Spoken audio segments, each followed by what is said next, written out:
short and compact with you. A lot about the finals last night, what to make about game one. As you've seen, the Celtics take game one in Golden State, which is a huge, huge thing. As we mentioned in our last podcast, I had the Warriors winning in 6, and Jordan has them winning in 5. So for my standards, it can still happen in 6, especially if the Warriors just, can take care of business tomorrow and then, take care of business in the rest of the series. But I like the game one. I think it was a really competitive game. I think it showed the young, scrappy Celtics that are relentless. And then you have the old, savvy, veteran, not old, but veteran Warriors who really know what – they shown that they played in the finals before, but then Boston showed, like, hey, we're the next crop of great players. We're the next best team, and I think they showed that last night. What was your thoughts about the game? Yeah, they definitely show they got a lot of fight in them. I don't know if Al Horford's going to knock down 6 threes every game, which make a big difference in that. But for the most part, I mean, Boston fought. I think it was a way better start to this series than both of the conference finals, where every game was almost a blowout. Yeah. There was a lot of fast-paced action in that fourth quarter. I remember turning it on and catching. It was just back and forth. So I think you got a good series, good rest of the series coming up. I don't know if my Warriors in 5 will, last, but we'll see after Sunday. But I think it could still happen. I do think that, the Warriors will bounce back. I think the Warriors will take game 2. But, anything's possible, as you can see. The Celtics might have just got hot at the right time. Who knows? So we'll see what happens. Definitely. I think it was kind of like in boxing, you fill out each other the first couple of rounds, but it's kind of huge to give up a win, especially at home. As everybody knows, when you still won at home, that sets the tone. You have the momentum.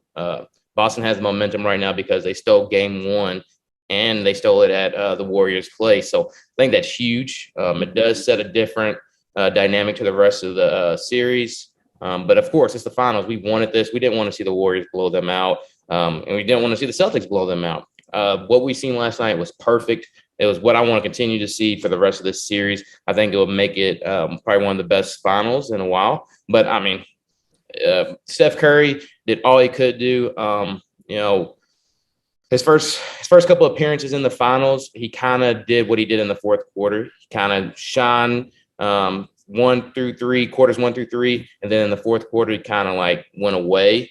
Of course, until in that first finals against the Cavs, where they were able to, where Kevin Love and Kyrie Irving were out, they kind of were able to beat them and take care of business. But then in that next one where they play the Cavs, Steph Curry kind of went away. And then, of course, you have a healthy LeBron, you have a healthy Kyrie and Kevin Love. They were able to pull it off. But a lot of people kind of put it on Steph Curry saying, like, yeah, you can do all that in the first 3 quarters. The guy still had 34 points, but he kind of went away in that fourth quarter. But it wasn't just him. The whole team went away in the fourth quarter. I mean, listen to this. They scored 32 in the first quarter, 22 in the second quarter, which isn't a lot, but still. They scored 38 in the third quarter. So they came out on fire. They were leading by 12, I believe, at the start of the fourth quarter. Just for the Celtics to get hot at the right moment, like you said, they scored 40 points. Boston Celtics scored 40 points in the fourth quarter to the Warriors 16. That's crazy to believe that a veteran team like this that's been in the finals multiple years would, have this huge lead going into the fourth quarter. They know the importance of winning at home to just dwindle it away and lose it to the young Celtics. But like you said, Al Horford had an amazing game, his first finals appearance in his long career. So it's like, if he can keep that going, which I don't think he will, but if he can, that's crazy, man. I would love to see Al Horford, get a ring. I would love to see the Celtics get a ring. At first, I didn't think I didn't have a prime choice for this series. I just wanted to see a good series. But once I started watching the game, I kind of felt myself starting to cheer for the Celtics a little bit more than the Warriors. But I still on that. I don't care who wins it. I just want to see a good game like we did last night. Hell yeah. Like, as fans, when our teams aren't in it, obviously Miami, Phoenix, you just want to see a good series. You want to see good finals and whatnot. I do think Boston, statistically, I believe, has been one of the worst fourth quarter teams all year, especially in that Eastern Conference Finals where they almost gave up a few games in the fourth quarter. So they got hot and they took advantage of it. It's all about runs and taking punches and punching back, and they showed that they can do that. We'll see what goes down in game 2, obviously, but I do feel a little bit of a feeling that Boston, does have a really good chance at taking this series and taking that ring, especially if all their veterans step up, and then those young guys. As long as they say Steph Curry went away in the fourth quarter, well, Jason Tatum did stepped away in the second half most of the Eastern Conference Finals. So but he did set a record for most assists by a player in his debut finals appearance with 13 assists.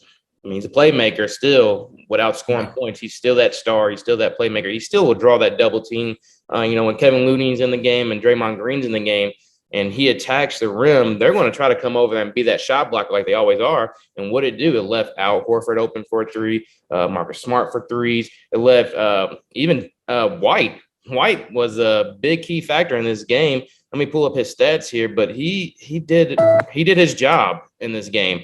But he did his job in 32 minutes and 5 threes. So, like I said, when you have your playmaker and Jason Tatum driving to the rim and getting that Draymond Green reaction or Looney reaction, and he kicks it out to the right people, and Al Horford or White for a 3, he did his job.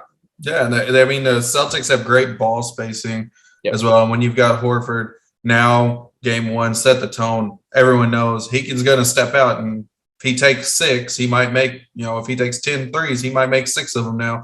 You got to be out there. It might help, a little less help side defense, a little less rotation, stuff like that. So now we'll see how Golden State comes back and combats that. But now it's sitting out there in your mind like, I can't, help out on those drives as much anymore. Plus, like you said, Tatum had 13 assists.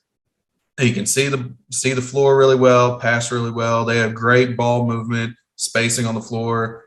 It looked like a really, really good basketball team, if we're being honest. They did. They look great in that fourth quarter. They look great throughout the game. Of course, you're going to take your punches from the Warriors, but they held their own. They played great defense, and I think I won't say they saved it for the fourth quarter, but they knew going into the fourth quarter, like, all right, if we don't win this, then it's going to be hard to recover from losing game 1. And now they got the momentum, as I mentioned. They have the momentum going into game 2, which is tomorrow night. Definitely going to check that out. If you didn't check out game 1, check out game 2. I'm sure it's not going to disappoint. It's going to be more and more. Another interesting game that happened today was UofL baseball. UofL baseball kicked off their first game going into the College World Series, college playoffs. They did get a win. Now, at the beginning of the game, they did start out 2-0, going to Southeast Missouri State is who they played. But, after 2 innings, they were down 2-0 to go on a 7-0 run to win the game 7-2, which was great. It was huge for us. As I mentioned before, I can definitely see them winning the first couple rounds in the World Series. Well, the first round in the World Series. So this was the perfect tone to set. Now, they had to continue going with this momentum. I'm not sure who they got next, but I think this is a great tone to set by getting that game 1 win and moving on to the next steps. Of course, yeah, I definitely think, they've been a nice little powerhouse under Dan McDonald. Yeah. They'll definitely, I feel like, pretty sure they're going to make it out of this first weekend, make it to the Super Regionals. We'll see, if they get to host or who they're matched up with. So that'll all depend on that Super Regional matchup. But, he's got the talent. He's always got the talent. He's been a fantastic coach and manager for years. So it wouldn't shock me to see them getting out of this first weekend and even getting out of the second weekend, depending on that second round matchup. Yeah, exactly. And as we mentioned before, they kind of didn't do what they're supposed to do in the ACC opener against Pittsburgh, where they lost. But in that game, after the game was over with, Dan McDonald let it be known, like, hey, I do this And the games, if I know I'm going to the playoffs, of course I go in every game wanting to win. But he pretty much said, like, look, I need to test out my roster here. I need to give different pitchers different chances to go in games and show what they got and get loose, get ready, because I know bigger games and more important games are coming up. And that's my word, important. I know every game's important, I'm sure, to him, and it is, but I'll take winning, in national championship, NCAA championship, than winning the, ACC championship. But he took that game to get his pitchers ready. So now, it worked, looked like, for game one. And it says here, they play the winner of tonight's game, which is Oregon versus Michigan. They'll play the winner of that tomorrow at 4 p.m. So I haven't seen much about Oregon or Michigan that much from the baseball world, but definitely going to be tuning in for this game, because I do want to know, how Louisville will take this game and how they will move on from here on out. Sticking with the Louisville theme here, of course, new hire of the week. Well, we actually had two hires, but the big hire of the week is Josh Hurd. He went from being the interim AD to now the main AD. He is the full-on athletic director for the University of Louisville. And I say congratulations, because I think that was a smart move by UofL. I don't know why it took so long. Understood Josh Hurd didn't want to say, hey, I'm the guy. I want to he wanted to make sure there was the due diligence. He wanted to make sure they had their search party or looked for other candidates if they wanted to. And he made sure, like, hey, I'm not going to just say, give me the job. I'm going to earn this job. And I think he earned the job. I mean, he kept Scott Satterfield. I know could have got rid of him, of course, but he maintained him because he trusted in what Scott Satterfield has to do in the future. And of course, the recruits are coming in, not next year, but the year after. He got rid of Chris Mack without having to give out $12 million. He only gave him $3.9 million, and he could have easily gave up 12 because it's in the contract, but they were able to negotiate that.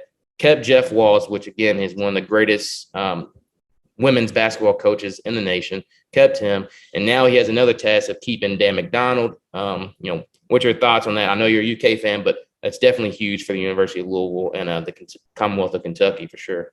Well, it's definitely huge because now you going forward, you're going to have a little bit more continuity in that office. You had Tom Jurich for years, and no matter what went on behind the scenes with a bunch of different stuff, in his control, out of his control, happened on his tenure, whatever.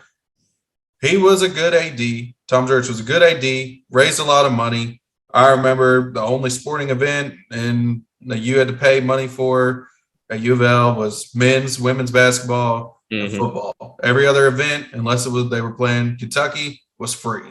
You could go watch a softball game, baseball game, any of those games for free. I mean, what it comes down to is I think they got the right guy. This is coming from a fan from down the road. Like everything you just rattled off. One, he got rid of Chris Mack. Awful hire, but it's what the fans wanted at the time. Me personally, I didn't care for Chris Mack's attitude when he was at Xavier, but he kind of, in the opposing fan state of mind, he fit the Louisville role. And what, he did a little trash talk, the rivalry things that you like to see. But when it came down to it, he had a very competent roster that he could not get to play together at all. And that comes down to coaching. At the end of the day, he was not the right fit. He was barking with fans, not getting his way. Yeah. He needed to go. And the way to negotiate that buyout down, get him out, everything peaceful, that's a great job there. Scott Satterfield, obviously, he's been there for a few years. He's had some success, some non-success.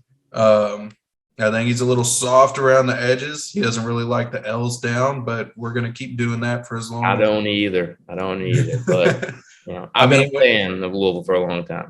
But yeah. I mean, I don't see him as a long-term coach, but at the end of the day, I don't see who you can get right now to replace him. Yeah. I mean, you're not going to have anybody come in and make immediate success. Exactly. I mean, look at Mark Stoops. For the first 5 years of his tenure, he had a losing record. Yeah. We've had 2 10-win seasons the past 3 years, 2 New Year's 6 bowl games. Also knocking on the door a few years at 2020 Citrus Bowl year. We were playing Georgia for essentially the SEC East title, right? In late November. So, I mean, you got to give a guy time. If he's able to keep this recruiting class together, if he's able to show some progress, on the field with the offensive, defensive line. He's going to have to improve in the trenches, so on and so forth. But back to the 80, whatever that Josh Hurd, he's been around forever. He knows the Louisville culture. He gets it.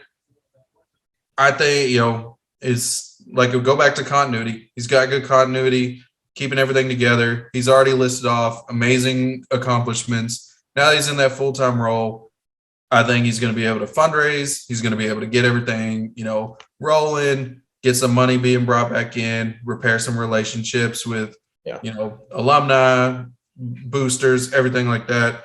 I think you all are in good hands from an outside perspective. I think you've got a really good guy that's going to do a really good job. And I think you'll see that in the future. So, taking it all in, I mean, I would like to say there's only two great things that came from the Chris Mack era.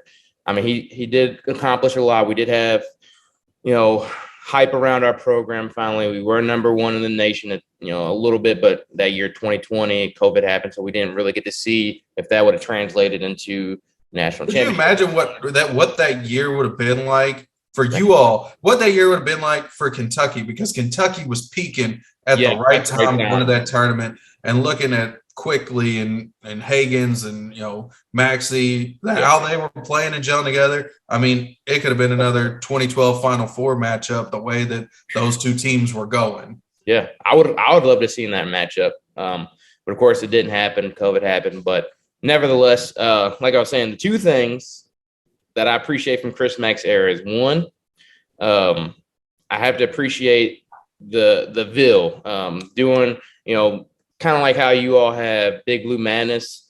Now we have our own thing, and we did it at Churchill Downs. It was great. It was a cool experience. Now we continue doing that. And Kenny Payne said he's going to continue doing that. Speaking on Kenny Payne, the second greatest thing Chris Mack ever did was come out with he didn't say it, but he was involved with it, was Eric Wood yelling out, Kenny Payne won those games. Hey, wait. Kenny Payne won those games. Yeah, Kenny Payne is gone. Yeah. Now that's going to be a slogan that Kentucky fans will hear. I mean, probably until Calipari's gone, but definitely going to get a T-shirt with Kenny Payne won those games. I know you probably don't like it. Kentucky fans don't like it. Instead of the L's down for you all, we give you the Kenny Payne won those games. That's going to be ours, because you don't have any signal. What about the first 3 years where Kenny Payne wasn't there and we won those games? Did you win a championship? No, we won the championship in 2012. Beat you twice on the way to it.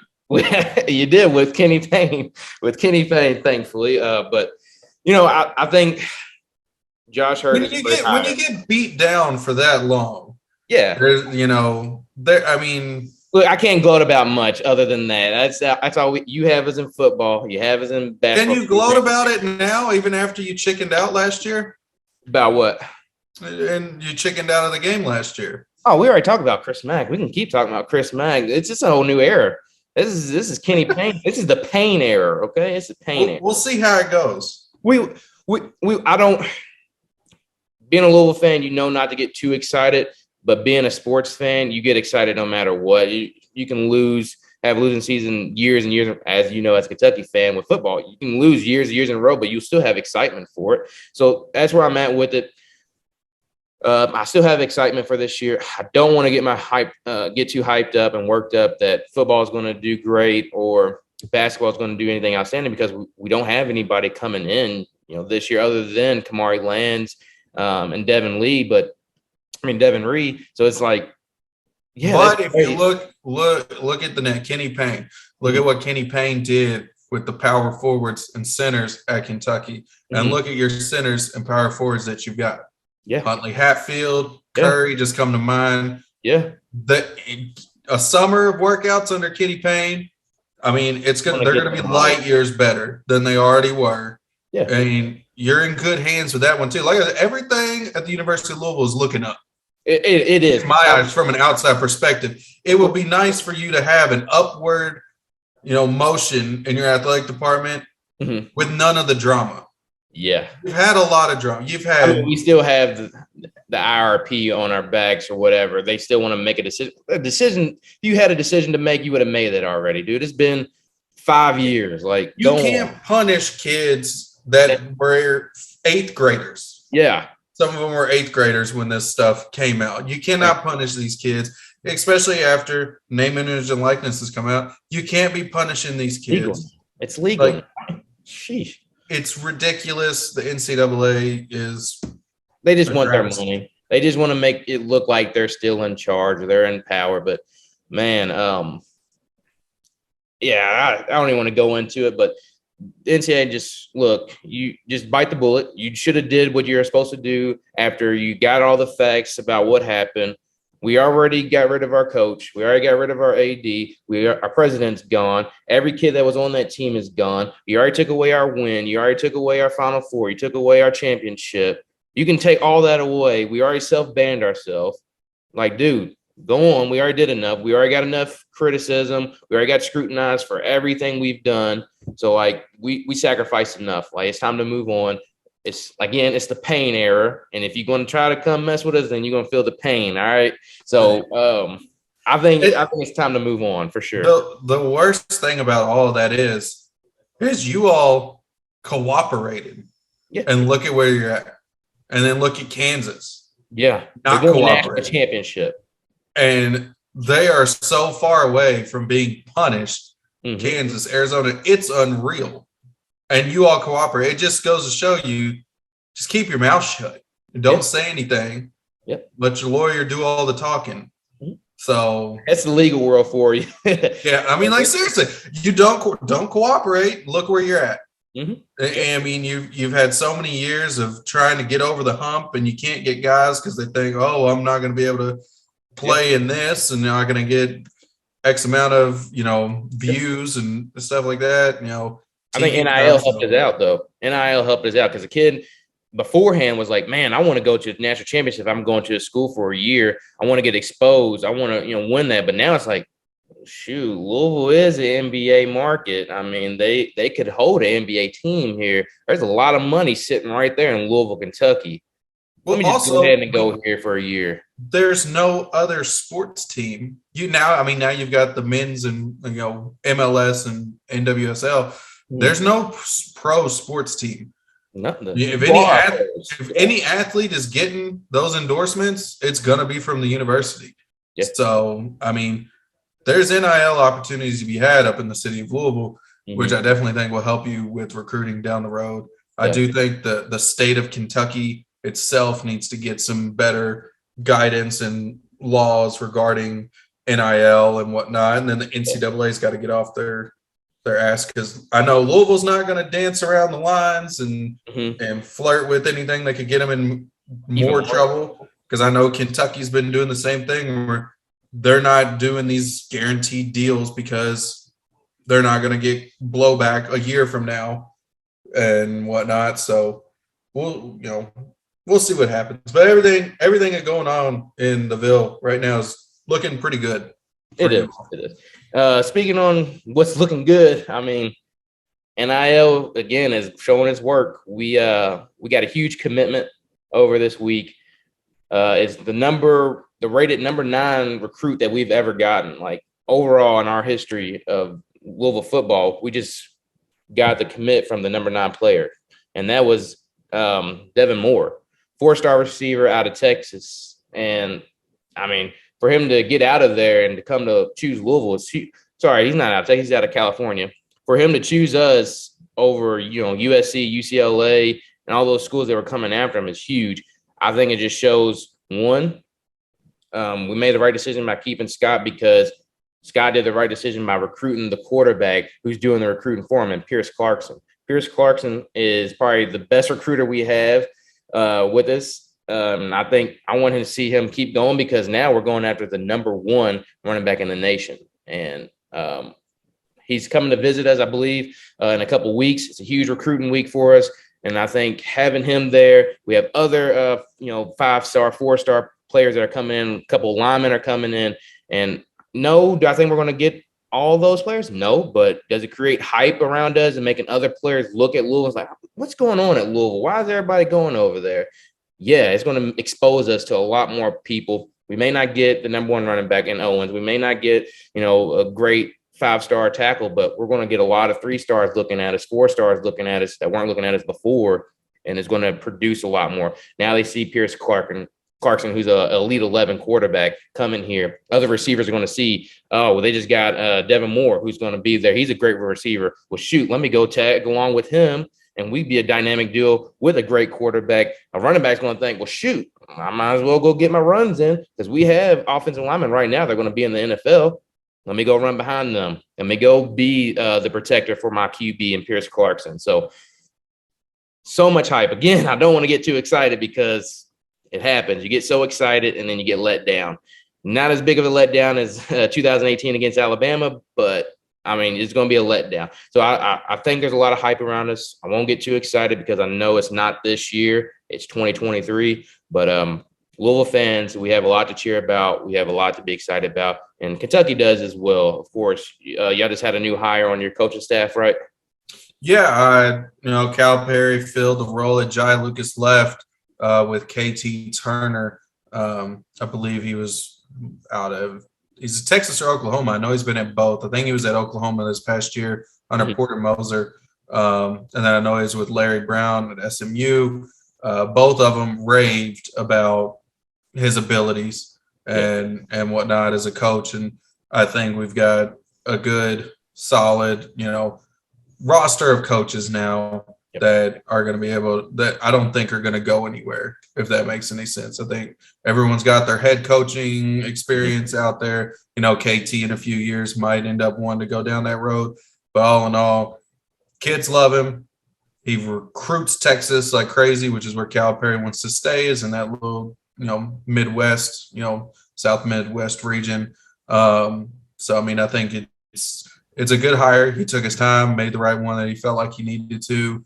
So I'm excited. Hopefully this coaching group can stay around for a few years. Keep the turnover down, because all in all, that's what helps also, anything, build those relationships with kids, get them to come in. So. Of course. So before we sign off here, is there anything you want to touch on about the NHL playoffs? I actually got to watch a good game the other night. I mean, it actually wasn't a good game. Sorry, let me rephrase. I seen a good blowout the other night, which you don't really see blowouts in hockey, but I believe it was like 6-2. Rangers, Tampa Bay. Rangers beat Tampa Bay 6-2 the other night. Mm-hmm. Colorado beat Edmonton 4-0 last night. Mm-hmm. But they've been really good games. It's just, they've been high scoring. Rangers Lightning right now are playing. It's 2-1 New York. Kind of blowing up my Tampa Bay three-peat, It is. But we'll see. NHL, always exciting, like we touched on. We'll see how that goes and circle back on it next week, see how these weekend games go and whatnot. Yes, but other than that, I don't know.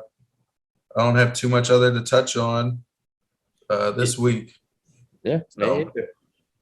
It was great being able to speak with you all. Speaking with you, Drizzy. Again, I'm TStalls. This is Drizzy. So before we sign off, is there any predictions you got for tomorrow? What do you think the results will be with the Warriors and Celtics game 2? Oh, I think the Warriors are going to bounce back. I'm going to go with the Warriors to win game 2. Got a score prediction? I say Steph and Clay will both have 30 plus. Wow.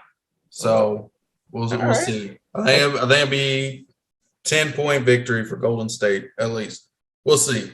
Yeah, I agree. I think the Warriors won't lose 2 at home. They don't do that. They didn't lose this whole postseason at home and until last night. So I think I have the Warriors winning that as well.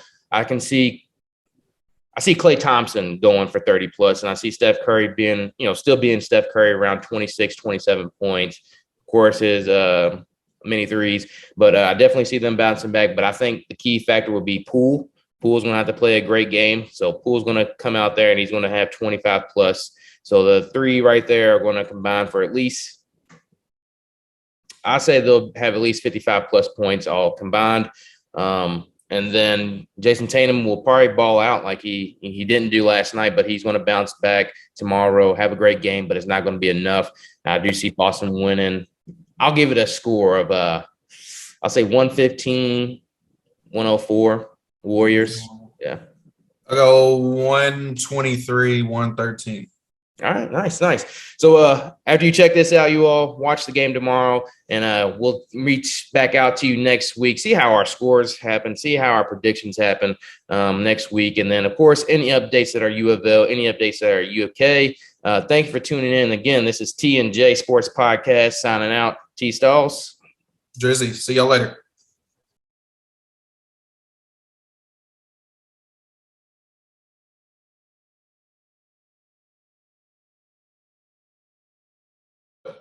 Your hair always looks better than mine. Oh, man, I just got out of the shower, so I had to up a little bit, especially about the meter out.